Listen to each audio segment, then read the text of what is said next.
Well, welcome to the beginning of the shit show. I mean, you can talk about it, Dan. We don't have to, though. All right, ladies and gentlemen, welcome to episode 21 of No One Asked Us. Our guest today is Dan Green, the founder and CEO of Homebuyer.com, where he's on a mission to make home ownership simpler and more accessible for first-time buyers. A 20-year mortgage veteran, he previously launched the Mortgage Reports, one of the most influential consumer mortgage sites, and has helped millions navigate buying a home. Dan combines deep industry expertise with a passion for clear communication, frequently appearing in the media to translate complex finance into real-world advice. Dan, how did GPT intro? That's your GPT intro? That's okay. 100% GPT. How did it do? What was the prompt? It's actually pretty simple. It was, I need a bio for our guest, Dan Green, who's the owner of Homebuyer.com, and here's his LinkedIn profile. And then it takes, and then I tell it to use any and all resources on the internet. I went through, I was like, oh, I know that, that you guys do these GPT bios. So I was like, I wonder what it's going to say. So I put it in under GPT-5 and I got this scrolls down. I normally tell it to make it short. And then I rolled it back through Legacy through 4.0, and it was way less flattering. So I was just hoping when this happened. I used 5. Dan knows how to use websites. He did the robots exclusionary thing to make it so no AI could find him for a little bit, and just only said the nice things about him. That's right. LLM.txt is a myth. I scrubbed the internet, man. It is absolutely true. Well, Dan, thanks for being here today. Really appreciate it. Yeah, it's great to see everybody. PK, we had a conversation, I'd say 3-4 years ago when you're just getting started. Yes. I was like, oh man. And I was excited to come talk to you guys because I hadn't talked to you in years. And I'm happy to see that everything has been going awesome for you. Thank you. Yeah. For those that don't know, PK will just reach out to anybody. He's like, "Hey, I'm coming out of college. Will you talk to me?" I didn't when back in the 1940s when I was graduating high school, Mace. I didn't know. All right, Dan. All joking aside, so no little kid grows up going, "I desperately want to be in mortgage tech." We all just sort of end up here somehow, some sooner, some later. So what's the story? How did the Dan Green, what did you want to be when you were a little kid? Actually, I've never asked this question and I'm curious for some reason. I didn't really care. I had all I had was options, right? I never thought about here's what I want to be when I grow up. I just thought anything's possible. And so I kind of went where things took me. I had, went to college as a specific major or did things. But in the end, everything was going to be fine. I just, this is what it's like to have a stable childhood. Okay. Dan apparently had really nice. Dan had great parents. It's I'll make sure everybody knows that you said that.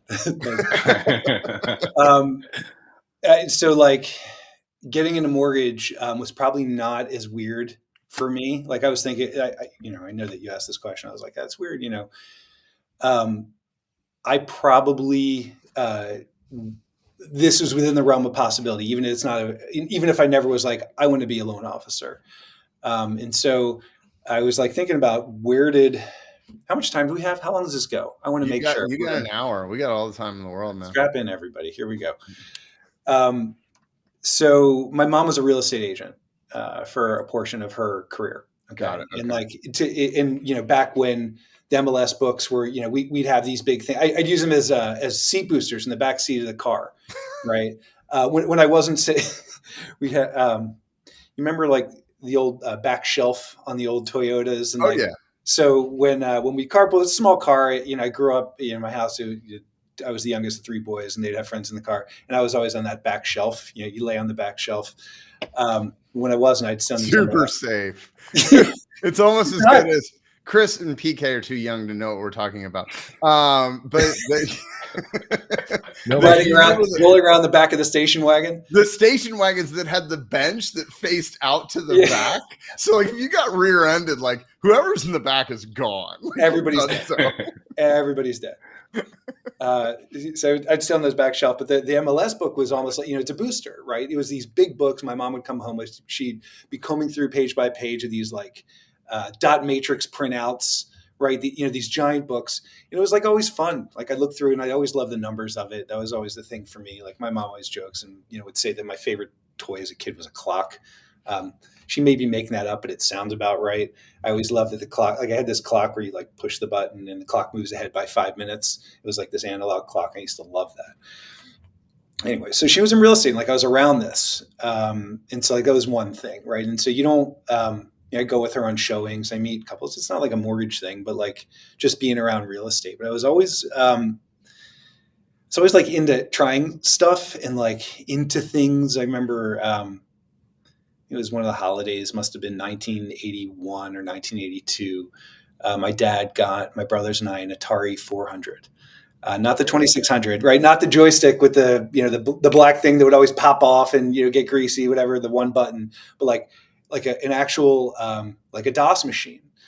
And my brothers were on it all the time. The only way that I could ever get in front of the computer, I have to get up super early in the morning, and I would we had these books that had basic programs in them, and I just would type, right? And they would tell you like how to do line 10, print this, line 20, go to 10, and and you could build these things. And I began to like program as a kid. Like it was just fun, and you begin to learn that like you're not going to break a machine. That machines are durable and nothing, you're not going to break anything. Like nothing's irreversible. Like you lose a software program, whatever, you go back and you start over. And so like this programming thing was always like a hobby, and it was always fun. It was never like a job. It never felt like a job. It was always just something fun to do. And so you've got this like, this coding thing, and I was around the real estate thing. And like, I was always open to trying new stuff. I don't even know why I'm thinking about this. So in high school, like I did a lot of stuff. Like I, was in clubs and I did fundraisers and I played sports and did whatever. And senior year, I'd always wanted to be in the school play, and I'd never done it before. And I always thought it'd be fun. I was always a 3-sport athlete. And so senior year, I decided that I didn't want to play basketball. I was going to go out for the school play. It was this play called like Thieves Carnival or something, and just always wanted to do it. And the twist on the story was I went to high school with Kobe Bryant. Oh, wow. So, and I was a basketball player, and I, senior year, like, look, I wasn't going to start. I'm not playing with Kobe. Right. I'm not a starter. Right. Like, right. Like I'm not a starter. I'm 9th, 10th guy, 11th guy. Like I'm the guy who's going to play defense, who's going to, who's going to hit free throws at the end of the game. Like, who's going to make a good pass. But like, I'm not your guy. I'm dribbling off my feet. Like, whatever. It's just knowing your role. And I knew that like, I was going to be one of the last guys off the bench. And I also knew that like, this was going to be my last chance to like be in a play. So, so during tryouts, like right after tryouts, like I went up to Coach Downer and I'm like, hey, look, I'm not going to play this year. I'm going to go out for the school play. And he pulls me aside.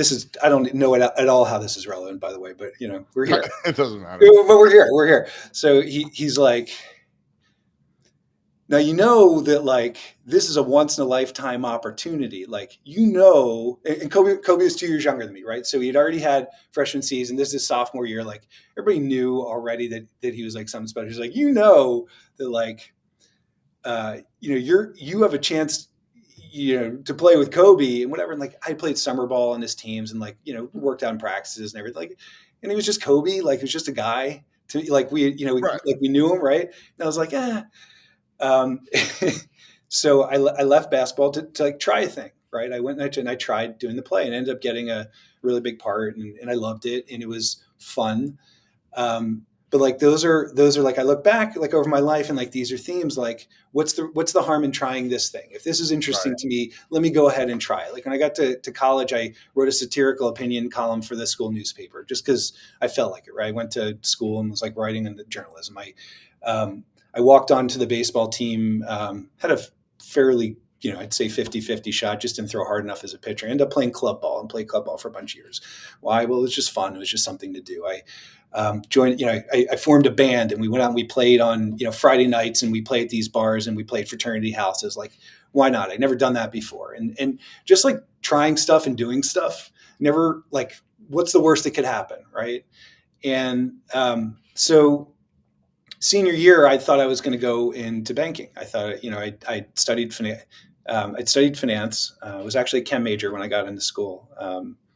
Interesting. I would have thought you were an engineering student. So I'd taken a ton of science classes as a kid, and I love math and again, numbers. Like numbers always excite me. Doing things with numbers, like me and my friends took Saturday classes. Like we took organic chemistry on a Saturday in high school because because it was fun. PK knows what I'm talking about. That's like it's fun, right? You go like, these are another level. these are. It's just like it was just like fun. I liked it. And so when I got to college, I was a chem major, and I go up to pick class. I went to Penn State, and this is relevant, I guess, for this story. So I go to Penn State, and we're up there for orientation weekend, and they say, here's your schedule. Like we got to pick some classes, but there's some classes they're immutable. Like you've got to take this lab, you've got to take this chem, you've got to take this physics and this calc class, et cetera. And they lay it all out. And there's a Saturday morning class. It's a lab. And the lab is 4 hours on Saturday mornings. And it's like from like 9 to 1. And like the advisor's just like talking through all this. And I'm like, hey, I don't mean to ask a question. I'm like, what about for football games? And they're like, what about it? And I'm like, this class is Saturday morning. It's from 9 to 1. Like, what about football game? Like, is there class on football? They're like, yeah, like this is the only time that we can get unfettered access to the lab. It's 4 hours. It's Saturday mornings. And on the spot, I changed my major. I left chem. I went undecided and ended up into finance, which is really just the science of numbers, right? Like nothing different. And played that through. And then senior year, when Price Waterhouse came recruiting on campus, and they're like, we're looking for. They looked in all majors and they wanted to teach programming and coding, and it was stuff I was comfortable with, right? I had. I'd always done the programming on the old Atari. Then, I'd stood up a BBS. Does that still anybody know BBS? So bulletin board service, like the dial-up modems. Oh yeah. And I'd hosted one, and I was the first kid with like CompuServe.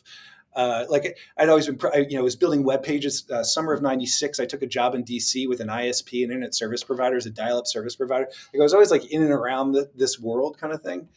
And so instead of going to work on Wall Street, I went to go work for the software companies that were helping Wall Street at the time. This is 1998, 1999, and ended up getting embedded through Price Waterhouse Coopers into some large banks, and was doing this work. And then .com happened. And like a lot of people got these big eyes, you see all your friends that are, with these high flying companies that looked exciting. So I left my job and I went to go work for .com, and that started a series of like 6 jobs in like 18 months of companies that are flaming out and whatever. Like, it was a wild time. And I don't think that anybody, I don't think it's the same as the AI stuff that we're seeing now. Yeah, I'd be interested. You were so close to the .com piece of this. Mace, did you notice that Dan's a boomer just like me? I'm a Gen X, and I do not care. That's how you know. I don't care. Like when you're throwing down that 1998. I'm loving this origin story. What? I'm loving the origin story. Do you guys ever see the SNL skits with Kate McKinnon, like getting out of the spaceship? I feel like that's what I'm watching Dan Green. I'm like, I don't know what you guys are doing. My experience was different than Dan's. I mean, I'm like vacation Bible school and like different education over elementary school. So Dan, compare. My blue shirt, and they did this. So it'd be interesting to hear your comparison of like those beginnings, right? Because that's what everybody says, right? Like I feel like every pundit who's like 50 years and older, on podcasts right now, when they talk about AI, they're always like, it's just like the .com era, but they don't ever like expound on what exactly that statement means. Right. So, I mean, the one piece of it that I think we all agree is that there's a reckoning coming at some point for a lot of AI companies. Right. And there's just so much venture capital that's being dumped into the AI space. There's no shortage of ridiculous AI startups out there, in my opinion, that are likely to go out of business. But I'd love to hear from you, like your sort of insights between the two.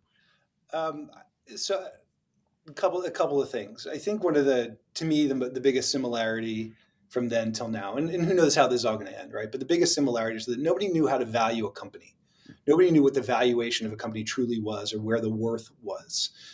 So today you have a lot of companies that are wrappers on some product. Fine. Like back then, and the reason why so many people changed jobs as like consultants was that your valuation as a company was how many heads you had on staff. And one of the metrics I remember hearing was like the last company that I was with, called Inventa, which is actually was in Redwood City, across in the Oracle buildings.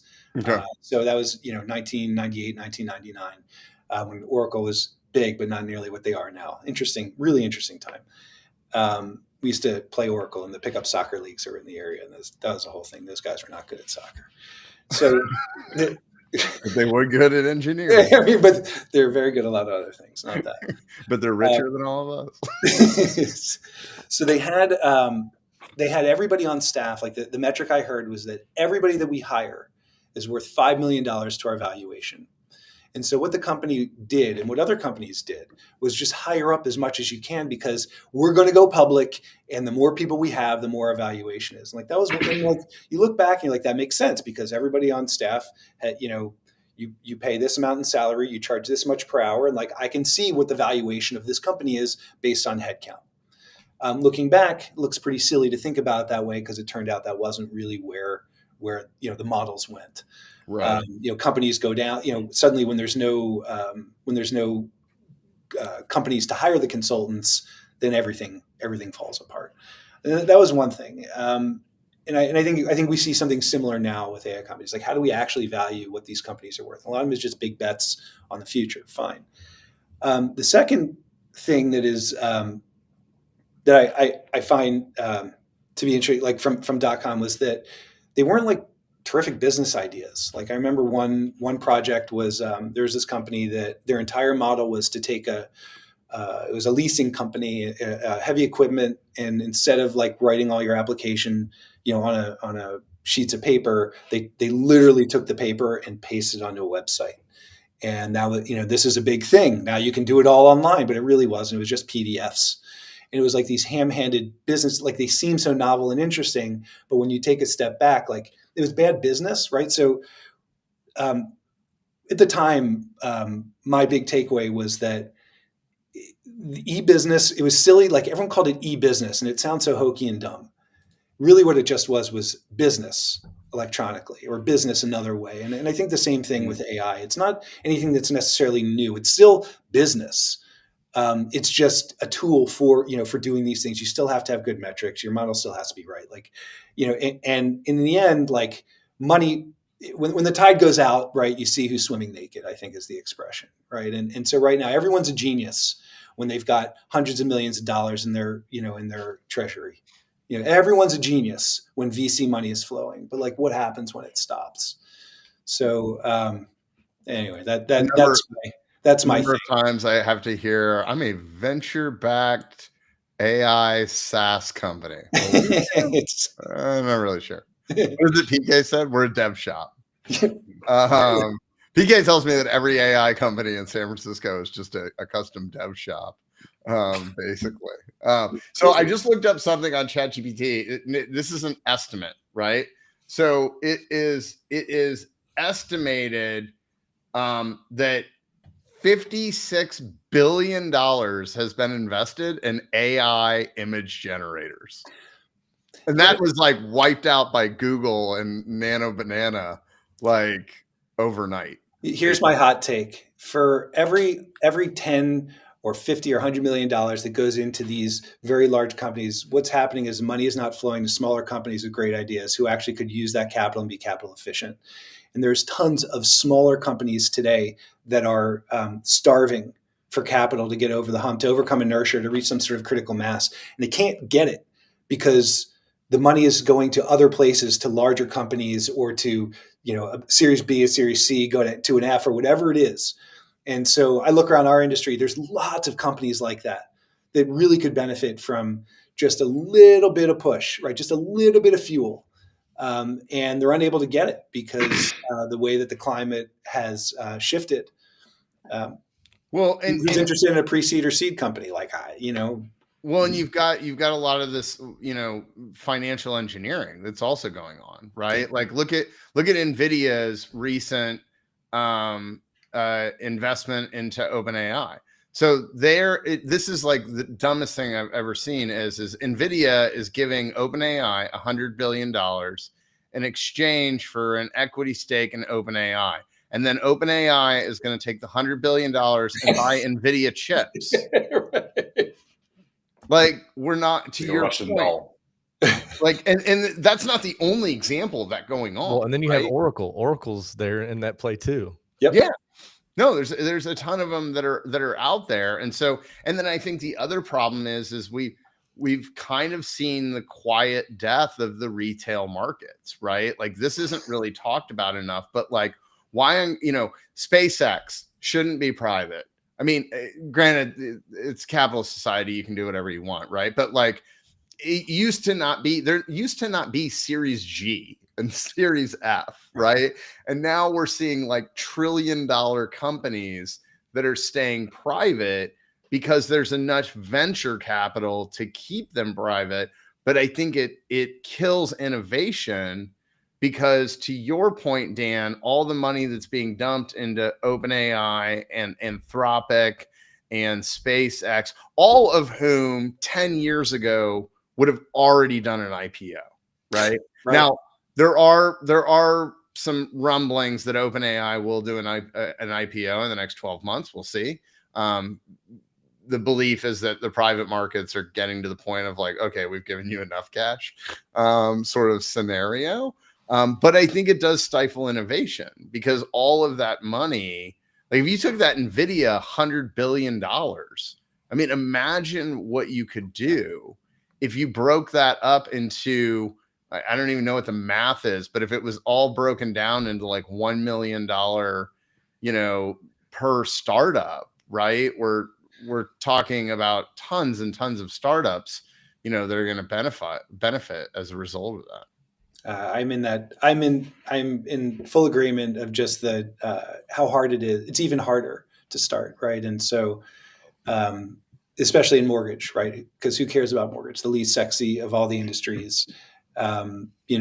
Investors many of them been burned already in this space and don't see a huge upside on it. And a lot of them bring a lot of their own personal experience. I bought a home before. It's like that old Willem Dafoe meme, like, I consider myself, so, what's the expert? You're like somewhat of an expert. Yeah, yes. I got the meme, like all the other meme things, but I just see the visual of it, Anyway. So tell us about homebuyer.com. What is it? You didn't let me finish my pathway. Oh, sorry. I'm just kidding. It actually, in some ways, it's relevant because I'll start with the one sentence. Homebuyer is several companies at this point, and it's kind of what's happened over time is that I tried to stand up an end-to-end mortgage lender that gives consumers an ability to get their own mortgage, right? To kind of end around on a loan officer in a very simple deal, really take advantage of the infrastructure or the piping that Fannie and Freddie give for conventional loans. And so meet a customer early in their journey, move them through an application, and then actually get a DU approval for them in real time and say, okay, you're good. Like, you're now approved to buy a home. We've already, we digitally verified your docs. All that happens in a couple of minutes. And then we go ahead and we move to the to locking a loan and through operations. But it was an idea for customers to be able to self-generate a mortgage approval without a loan officer.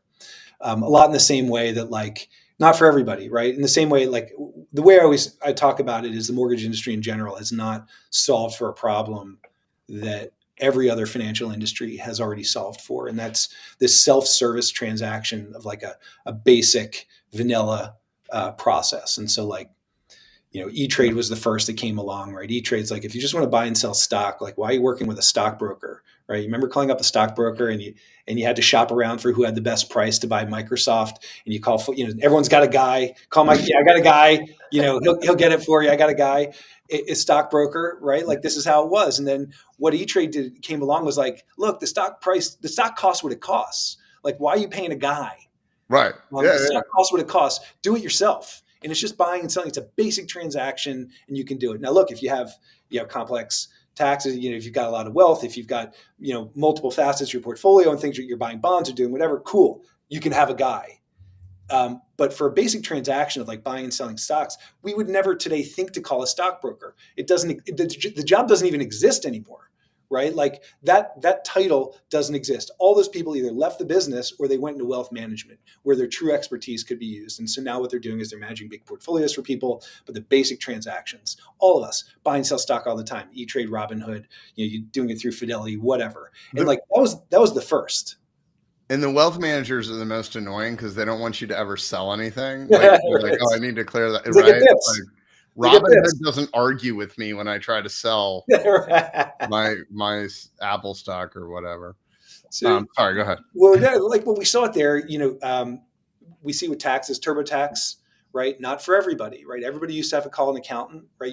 You pay several $100s to get your taxes done. But if you have just a basic W-2 and not a whole lot of moving parts, right? Go to the TurboTax website, H&R Block, upload your W-2. They're going to put your taxes together and file them for you because you got a basic return. It is the simplest of simple transactions. If you have complex returns, if you have, if you own 8 homes, if you have several businesses, if you're getting international dividends and if your portfolio, if you have a wealth manager, you probably also have an accountant. And so what that did is now accountants aren't doing these tiny little, returns. What they're doing is focusing on their expertise, right? The whole reason why you have the CPA license is to do complex returns. The rest of us can file our taxes for $20. Awesome. Second industry that did it. We saw it in banking, Capital One and Ally, and displaced like the banker. We can open up credit cards on our own now. We can open up checking accounts and savings accounts. You don't need a banker for that stuff. We see it in insurance brokerage, right? An insurance broker, to me, this is like the biggest similarity. If you are an independent insurance broker, you don't want to be writing $5 or $10 rental policies. So what do? You send them off to Lemonade or to any of these other Policy Genius, like these small that specialize in doing these very simple, straightforward policies. And now the insurance brokers, they want to do bigger things, more commercial or larger. Again, and every industry has solved for this except for ours. Mortgage is the only industry where every time, in finance, where anytime you want to do a transaction, no matter how simple it is, you have to call a loan officer. And that's dumb. Like, Fannie and Freddie give you day one certainty. They allow you to digitally verify your income. You can digitally verify your assets, your employment. You can have your credit done. They have all the information they need into a 1003. They can approve your loan on the spot and not have to see documents because everything is digitally verified, right? They can take that and come back to you and say, this is approve eligible up to X amount of dollars. And so that's what Homebuyer is. Homebuyer built that channel. So a homebuyer could come to the website, could provide a couple of pieces of information in just a couple of minutes and get a DU approve eligible. Or, hey, for whatever reason, this isn't going to go and we're going to, off ramp you to a human. And that's what the product was. We were unable to get escape velocity with the product is, I think, the best way to put it.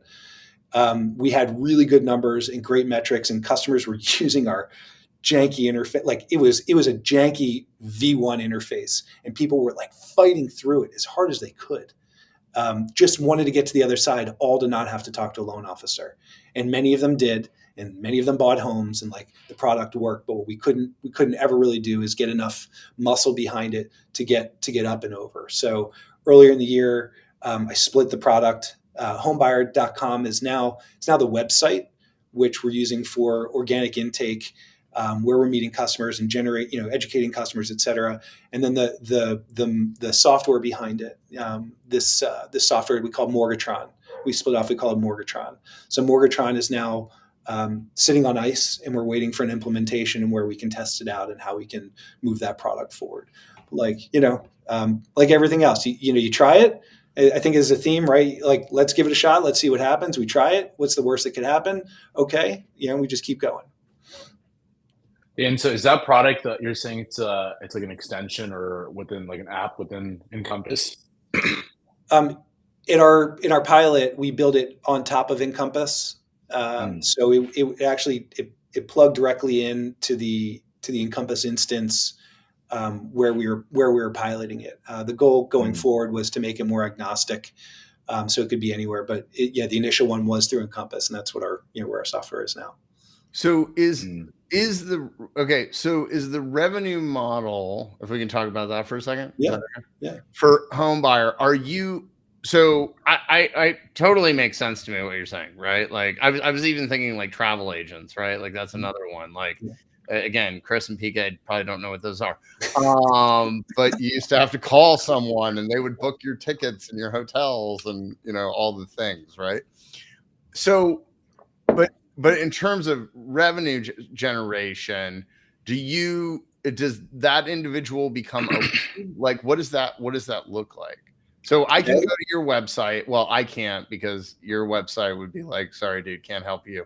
But the average person goes to your website, they upload their W-2 or whatever they do, right? The way that the software was, we're getting a name, an email address, and we're verifying a phone number. We had incredible conversion rates to that. And let me take a step back, because I think this is an important thing, and kind of goes back to the VC discussion or just the industry in general.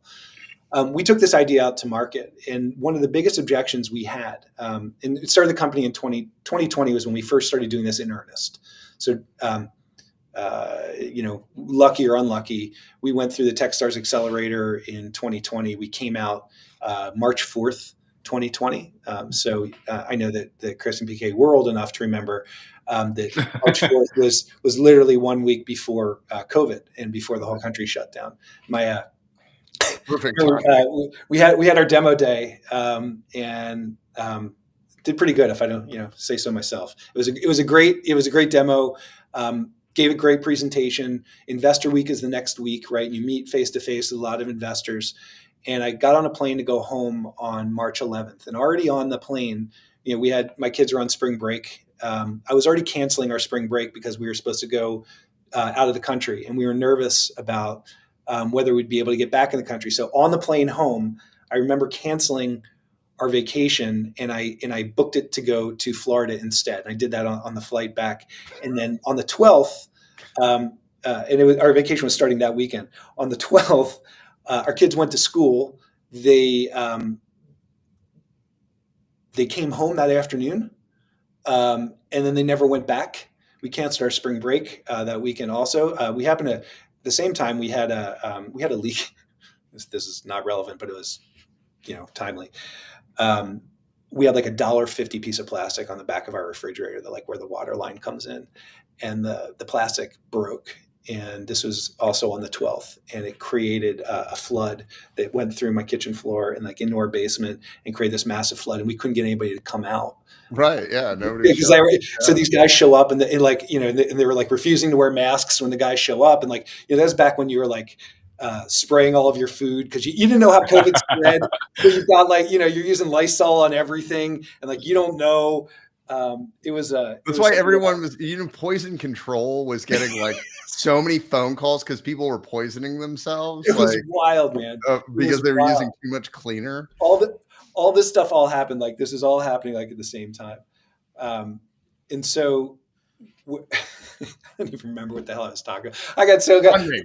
So now I assume everybody's yeah, we're not giving you money. That was I had one investor who was who had already kind of signed, loosely signed. It was a soft circle, and then he was telling me how the economy is going to go to crap. We're going to have 50% unemployment. Everything. He's you better start stockpiling grains. Everybody was freaking out, and so for us, it was okay, we're going to have to figure out how to do this on our own.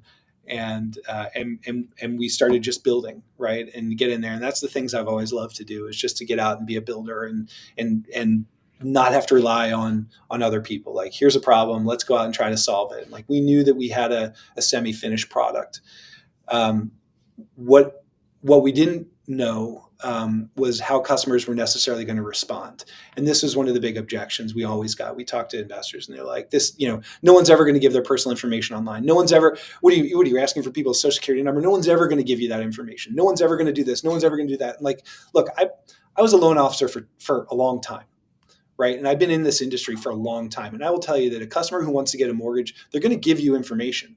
If they want to get to the goal and they think that you're the person to help them get there, they're going to give you whatever it is that you ask for, because they don't care about who the person is. What they care is that they get to their goal. And I worked through this. At some point I'll come back and talk about where this Homebuyer idea actually came from, or like how it started. But the premise here was, I was saying to investors over and over again, I'm like, look, I've run businesses like this before. I've sat across the table from hundreds, thousands of customers. I've built websites that serve millions of people per year. Like, I know what people will do, and they're going to give their social, they're going to give their date of birth, they're going to give us access to do things. And they're like, nope, I would never do that. I would never give my social security number to a random site. I would never connect my bank account. And this is 2020 and 2021, right? So we went out to build something and to prove it. And so the product as it stands, customers, they do give their social, they do give their date of birth. We have it was a 75 to 80% conversion when we would ask for that information. People would just give us their social and date of birth without knowing who. They'd find us through organic search and just would plow through. They would let us go retrieve their bank statements, connect us to their bank. They would let us verify their employment. They would let us check their credit. They didn't care. What they wanted to do was get to that end result, which is an approved eligible. And so I come out with that over and over again. When we finally had our product and it was out and live in production, I was able to prove all those things. Like, look how, like, the biggest reason why customers weren't getting through the cycle was because we were turning them away. What we found was that it was very expensive to produce a loan application the way we were doing it. This was just our proof of concept. And so we had our like spigots turned pretty closed. But every time we'd open them up, or when we pull a lever to let more customers through like this or more customers through like that, it was terrific. And so there is a market for what we built. Someone's going to build it. Somebody will implement it. Like, it's terrific. And it's an excellent way to give customers what they're asking for, which is, they just want a good low rate and to get their loan done. Yeah. So Dan, can you describe how, like, what is it? It sounds like a point of sale to me. And like, you've got, so is it similar to somebody, executing on a blend or a simple nexus, plugging in those finicities and the truths and the stuff like that? I mean, is that similar to what you're talking about? Yeah, it's not too different. The main difference is that most customers, what I've learned through the years is that people, 30-year fixed rate mortgage, they want as little down as possible. Most of them have decent credit. And so it's a conventional loan for almost all these people. And so, one of the great things that happened in the aftermath of the housing downturn in 2006, 7, and 8 was that Dodd-Frank came out of that. And Dodd-Frank, in a roundabout way, kind of set in motion a lot of the really interesting things that are happening in mortgage today, 13 years later. Dodd-Frank created so much regulation and so many compliance costs that Fannie and Freddie sat back at the time under conservatorship, and they're like, it's too expensive for people to get a loan. We're going to have to figure out how to reduce the cost of getting a mortgage. Fannie and Freddie began implementing what today we call day one certainty, right? What it is just a digital process that reduces loan costs. And in setting up that infrastructure, it made possible a lot of cost-saving measures. And so a customer can actually get approved without talking to the loans officer. If you know what you want, you can lean on that day one certainty piping and get an approval on your own, as long as there's a technology mechanism that allows you to make that application. But every mortgage lender forces customers through an LO. So Simple Nexus will make you, if you've got a Simple Nexus instance, you're going to have to talk to a loan officer on the other side, someone to talk to you and take their BIPs and move it along. If you are using Blend, you're going to eventually be routed into a loan officer. And all those loan officers are doing, right? Okay, great, 30-year fixed, put it through. We love vanilla loans, they'll say, of course, because there's no work. But what it's doing, it's adding 150 bips, it's adding 200, 300 bips on the backside for a loan that the customer really just needs direct access. Why do you need the stockbroker? Right? You already know what you're trying to do, and you're already good to go. Get direct access, and so that's what we were wanting to build. And at least on the front end, we had the origination piece ready to go. So I am. There's probably a lot of LOs that don't want to hear me say this. So I don't come from front end origination. So what I don't understand is as I understand it, the most expensive or one of the most expensive parts of a loan is the LO. Yep. So why aren't people doing this? Look, I have a ton of theories. And this is, like the thing is, mortgage companies, every time you talk to mortgage company executive, they're like, yes, this is the future. Because what happens when you have a pre-approved loan or an actually approved loan?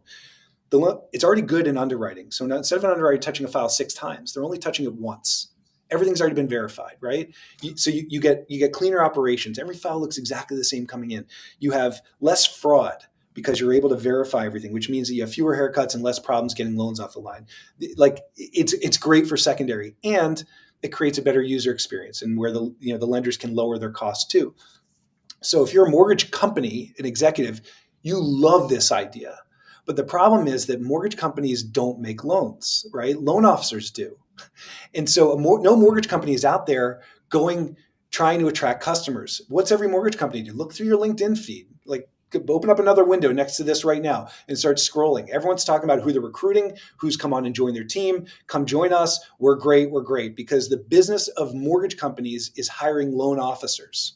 Yeah. It's not going out and getting customers. And that a mortgage company cannot so this model. They can't go truly giving a customer direct access, because it would cause them to wipe out their entire force. There's no reason to do it. Well, so it's funny, Dan, as I've seen so many mortgage companies. Well, 2 things. One, I have noticed from my mortgage company the massive what COVID did for e-closing. Oh my gosh, I don't think we'd have it, right? Counties would be so behind.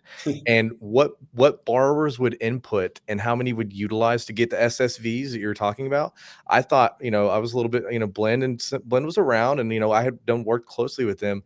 But then after COVID hit, it seems like, man, more and more people are more and more comfortable putting that information online. So we definitely have forced a lot of the boomers like Andrew to kind of lean into that technology and to just put the information in there. Well, I was going to say, like, you've got Plaid, Argyle, MX. Like, this is, I mean, it's obvious that people are willing to hand over their bank. But you'd be surprised, Andrew. Like, I wish I had numbers, but it was surprising how people were like pushing back more. Early 2020, it was like, just put in your information. Like, I'm not going to link my bank account. And versus today, just 5 years later, I can't help but think COVID kind of got a lot of people kind of over that hump who weren't. I mean, because there's a difference between people in California, like PK, the millennial or the Gen Zers. They're like, yeah, I'll just throw it out there. But the other thing, Dan, is I find it interesting because, like, the mortgage cycle here, when you talk about innovation, right, and then change, but the mortgage industries will sit there and be like, well, we're going to try and do direct to consumer. We're going to try and get away from that model. And maybe they even kind of want to, but then you kind of piss those other people off. And so you kind of have to go all in or all out. And I've seen them try, and it's been an interesting road to how different people have like traversed it, try to keep things separate. But I'm curious to see your thoughts, Dan, on I think, like Andrew and you just talked about, everybody's like, just recruit more LOs, get more volume. I mean, they don't even talking about profitability. It's just more volume, like higher number. Well, they don't even talk about like training up their existing LOs. I had a conversation with someone earlier today who uses Mova AI, right? And they said that, we were talking about if people spent half the amount of money they spend on LO bonuses on training up their existing LOs, they would probably make way more money. You're saying that LOs want to be trained up, right? Like, if you've ever been inside a mortgage company, okay. Have any of you LOs? I don't. Okay, so like Maces. So like, what does the training look like? It's a bunch of emails. They're set out like it's there's no. The whole system is I look at it, and again, this is my take. I think if you're a big bank and you've got hundreds of millions of dollars to spend on development, you're gonna be okay, and you're gonna survive, or you're gonna exit the business. Like big retail banks. And if you're a broker and you're working with a wholesaler that's giving you technology, I think it's terrific. And those folks are going to be just fine because you don't have to have tech. You can rely on very large players to give you good tech that you can kind of plug into. But then you've got everybody in the middle. And it's mostly distributed retail. And these are legacy systems that have built up over years that have like everything's just bolt on. And any vendor that you've had on, I've listened enough. I'm like, everything's a mess internally. The leaders want change, but when it comes time to implement, everything gets kicked down every failed implementations and too many politics and things like can't work and, blah. So in the middle here, these distributed retail companies are going to have to figure out what it is they want to be. It's a dwindling market share that you're going to have because you can't compete on cost when everybody, on both ends of you in the barbell, big retail and your brokers, when you're seeing that they're able to reduce costs, offer lower rates, and like, how long can you sell? We have great service, 5-star service, white glove service. Like, who cares? Like, do customers actually care? And it is the number one thing that I will rail against as a guy who has done a lot of business from online. And it's like, nobody cares. Everyone wants a good price. And you could be the best loan officer in the world and know every loan and every structure and every product and get exactly right. But nearly every customer is doing a 30-year fix with as little down as they can and has decent credit. It's an easy loan. You don't need to be an expert to do the vanilla loan. And like, that's the thing. Thank you for coming to my TED Talk. Real quick.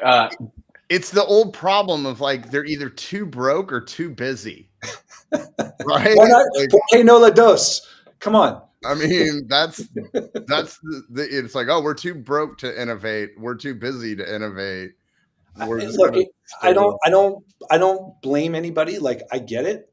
I've been in the inside of organizations like that, and I know why it happens. And mortgage companies are filled with a lot of great people with a lot of great ideas, but they're hamstrung in a lot of ways. And I think everyone's trying to find a way through. So, Mace, to your question, like, why doesn't everybody do this? They can't.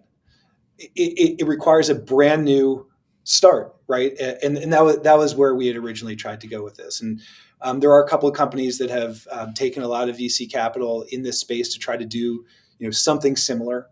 And I wish them luck because to me, that's the large companies that are building from scratch and going direct to consumer in a lot of ways, or finding ways to drive down costs, I think is vindication for a lot of ideas that a lot of us have on like how to make things better. And when it can be proven that things can operate more efficiently, I think then you'll see the whole industry elevate. And that's in the end, as a tinkerer and builder, like, these are the things that I want to see. I want all of us to be better. Or does it end up being an upstart that comes into the space? You know what I mean? Is it, I don't know if this is the case, but like the former founder of Better has a new lender coming out, June Point. I don't know, but like, they're more than likely they're going to be a lot more tech forward, right? So do we eventually see someone that, rather than change coming within the industry, somebody comes in with a full stack lender, leveraging all of these things and saying, okay, how do I do this differently? It sounds great, right? Like, change can come from anywhere. In this business in particular, I think if you're going to build something end to end, it requires a lot of capital. If someone's coming with pedigree, coming from that particular lender, then that's awesome, right? And then maybe they'll get some capital behind them that they can see this idea through. I think that I'd welcome that. I think it's great for all of us. For the record, for everyone, I have no idea what they're doing over at June Point. So this is not. Please, no one make any assumptions over here. I just happen to know that they were a new lender coming onto the space. So, but I digress. So I was working for Price Waterhouse. I'm just kidding. BK, I keep cutting you off. I'm just kidding. You're good. I'm just kidding. When as an interesting thing, so when .com was ending, and I'd been through a bunch of jobs. I'd just gotten married. It was 2001, and the last job the last consulting company that I worked for, I actually walked out I quit at a meeting. Actually, at a meeting, I quit at the meeting. They hired me to do some. I was a specialist in this thing called middleware. It was like the software that companies were merging. They're buying up these big corporations, and one of them would have like JD Edwards, and the other one would have Siebel. And like I specialized in the software that helped those connect. So companies that did mergers could kind of use their data interchangeably. And I went to go work for this consulting company, and they went to they took me on a sales meeting in Racine, Wisconsin. And I go to this meeting, and I listen to the company founder, our company founder, just lie, just make stuff up and our capabilities and things that weren't true, and was saying things to get the sale. And he kept getting thicker and thicker and thicker on the lies. And they had like a handshake deal when we walked out. And I got to the parking lot, and I gave my resignation on the spot. I remember driving. I lived in Chicago at the time. I remember driving home from Racine to Chicago, and I got home and I told my wife, and she's like, "Look, you better figure out what you want to do, because you can't keep changing jobs like this." I ended up getting. I went to go work for Bank of America, and I hated it. It was everybody moved so slow. Nobody was interested in solving problems. It was like a maintenance job for software, and I hated it. And all my friends knew I hated it. And one of them calls me up one day, and he just started working for a mortgage company. He's a guy. He went to University of Chicago, one of the smartest guys I knew, and I used to laugh at him for working at a mortgage company. Like, what are you doing at a mortgage company with the dregs of the earth? Like, what are you doing? And he says, he's like, "Hey, we need a CRM for the business." He's like, "We're taking bids. Like, would this be something that you could do?" And I'm like, "Yeah, sure." So I go in and I meet the company founders, and there were a couple of guys that were out of accredited home lending. If you've been in the business a long time, accredited. A couple of guys that left accredited, stood up a mortgage shop in Chicago, and they were growing, and they needed a CRM built. And so I went in and I pitched them, and I built the CRM. And when it was over, when the project was over, I asked them for a job, because the thing that I found with mortgage was that it kind of combined all the things that were a part of like what I was. It was, it had that real estate aspect.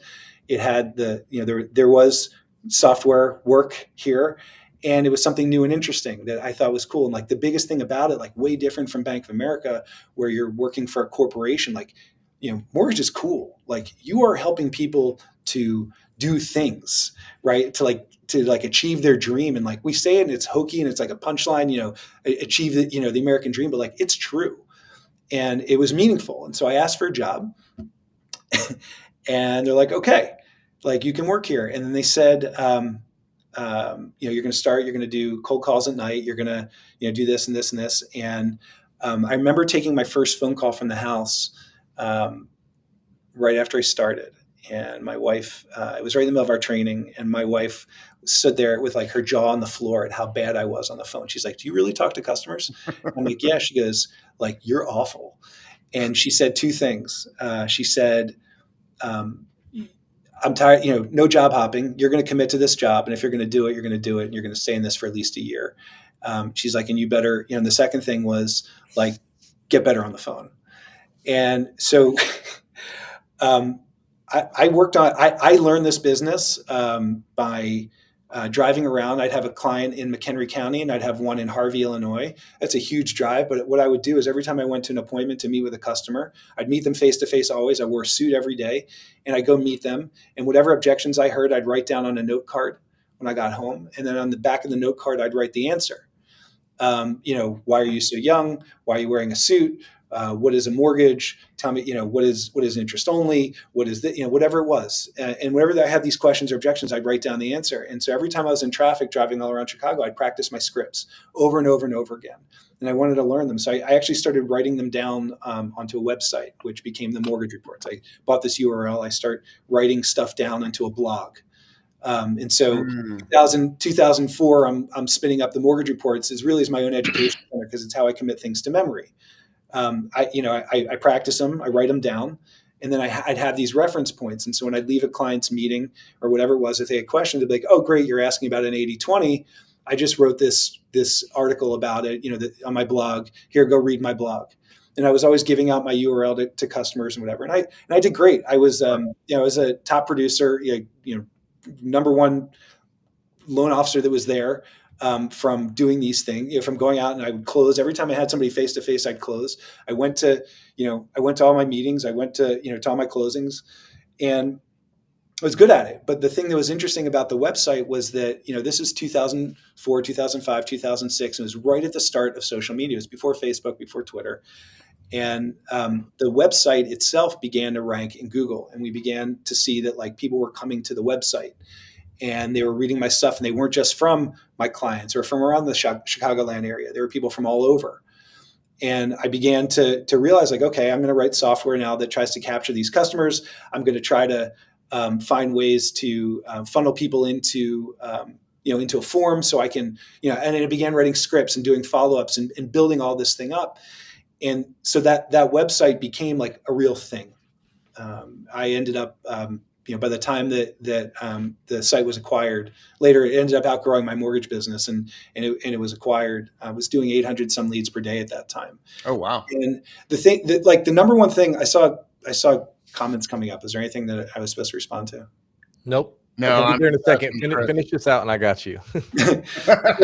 So the thing that was most interesting was that on my first day in the business, my boss, his name is Mike Rago. I think he's got a kid who's a wholesaler right now, which is super interesting.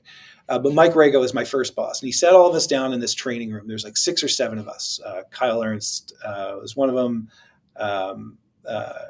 Mark Hernandez, who now runs Ecolend, was also at this company.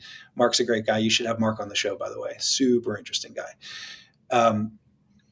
The lesson, the thing that they said on the very first day was that every loan is a snowflake.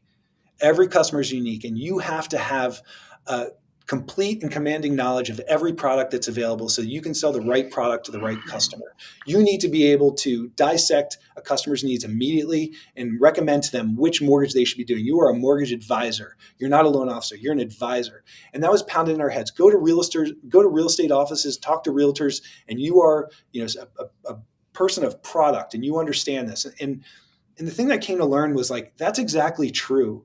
If you operate in a 20-mile radius, right, your sphere of influence, if all your business is coming from realtors or people that, you're at church or temple with, or people that you play sports with, or whatever it is, like, you need to know every loan because you never know who you're going to meet. Everybody's different.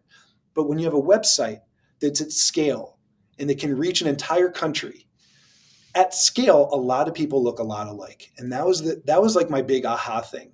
And so, I don't begrudge people who are out, doing lunch and learns and meetings, and like, that's perfect if that's where your business comes from.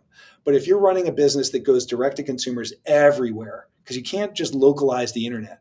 If you're everywhere, you can find that there's certain products that you can pick out or certain customers that you can filter for and get that customer over and over and over again. Right. The most consistent more people do it's like 68% of people do conventional mortgages. Non-QM is like 4%.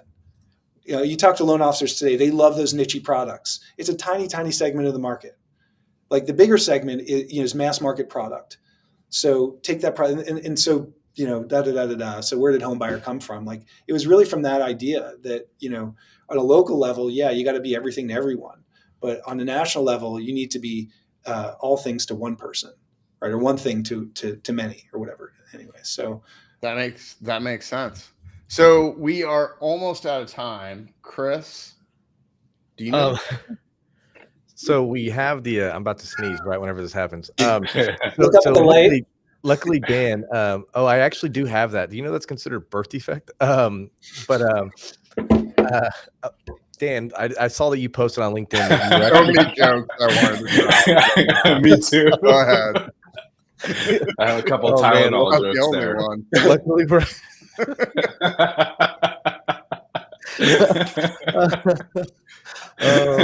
what's funny is when people tell me like I love your show. My favorite part is the rifting, and like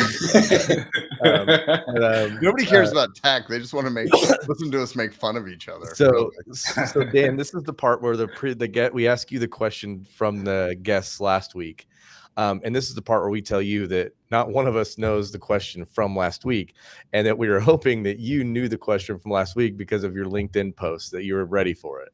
Oh, the question was, I think I've answered it through like the courses. It's something like, why are the Phillies going to win the World Series this year? And it's because they're stacked through their lineups and they've got, the great 1, 2, 3 pitching, and they should be able to take any series and match up really well against lefties. I think that was the question. I mean, right now you have to just take you as yes, because we're not going to be able to tell you no. I wasn't on the show for the second half, so I have a good excuse. Bill it was a good question. It was a lengthy question. Bill actually had notes, and he was reading from notes, and I was like, oh my gosh, he took notes. That's a Bill. That seems like a Bill thing. Okay, so you are now on the stage for next week is Katie King from Gateless. What question do you have? I want to hear Katie talk about what it's like to do business with Fannie. I know they just inked a deal, and I would love to hear what that's like. All right, there you go. That's a good one. What's a backup? Because that one's going to be pretty ironclad, hush, hush. But the backup question. I'll give you her answer. I'll give you her answer. It's been great. They've been really our interactions. They're such a great partner. We love working with them. The backup question is, why does she think the Phillies are going to win the World Series? Okay, there we go. Are we all locked in on? I don't even pay attention, so I didn't know. Phillies, huh? Do they have baseball in Fort Wayne? What's it? Single A, double A? What do they got there? The Padres farm team. It's a long way from San Diego, man. I know. It's really kind of bizarre. They're building up their Indiana fan base from there, and so neither one of my kids watch sports, and so my father has passed, so I don't talk sports with anyone. My kids don't want to watch it. I just kind of stopped watching it. Well, you guys are big wakeboarders. I think that's pretty awesome. And we spend a lot of time wakeboarding. So I think that's pretty awesome. No time for football. Well, Dan, thank you so much. Really, really appreciate you taking the time. No time for football. Can I put a plug in? Can I put a plug in before we're out? Yeah. So one of the do we have a minute or two? Is that cool? Yeah. Okay. In 2006, 2007, 8, 9, 10, whatever, there was this group of people that were informally getting together, and what they had called bar camp. And bar camp is it's like an unconference, right? There's no agenda. Nobody, you just kind of everybody who's interested in learning about a thing just shows up at a place. And on the spot, everybody kind of raise their hand and be like, you know what I want to talk about? I'm going to lead a session or discussion on topic, on this. And somebody else will raise their hand and say, I want to lead a discussion on this. Or somebody else will raise their hand and say, is anyone here qualified to talk about email marketing? I'd love to sit in on a session on that. And so when we all arrive, we decide what it is that we want to talk about and what we want to share. And we had done this like through the real estate mortgage space. And like I said, 15, 20 years ago. And it was like formative, not only to like really learn what people are doing on the street level, but to be around other like-minded people. I found that conferences tend to be stuffy or led by people who are, paying to be on stage or giving their script or their vendor speech. And I have a whole series of stories about, how that can go wrong. But this is a way for things to go right. And the way that we've I kind of put out a post about it, and the interest was really big. We set up a website now, mortgagebarcamp.com. I had hoped to be able to say, like, here's the date and the venue. I should have that, at some point in the next day or two, but sometime in November or early December. And I just want to kind of send an open invite to anybody who is a doer or a builder or a maker, who wants to be around other like-minded folks who are doing things. And just an exchange, right? This is not a zero-sum game. There's plenty of business out there for all of us, and those of us who are in the trenches and doing the work to learn from each other. So, if anyone's interested, mortgagebarcamp.com, register your name just so I can make sure I get an email out to you. I'm not the organizer. I'm just a person who's helping to organize. It really is a come as you are type event. Yeah. And, so Dan, one of the things I talked to PK about before, I know we have to wrap up here, but is do your best to not let yourself fall into the rut. Like you're going to get pulled into it so much. And so good luck. I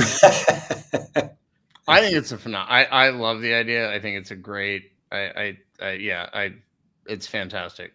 So are you gonna do Cincinnati? I mean, It may be because I can get good. I can get no complaint. space here, which is great. So, but we'll figure it out. All right. Well, there went Chris. I got to run as well. Dan, thanks again. I appreciate it. Thanks for letting me chat so Yeah. much. I feel like I said way more than I ever have before. No, it's great. And we'll see everybody back here next week for Katie King from All Gateway. right, good luck to Katie.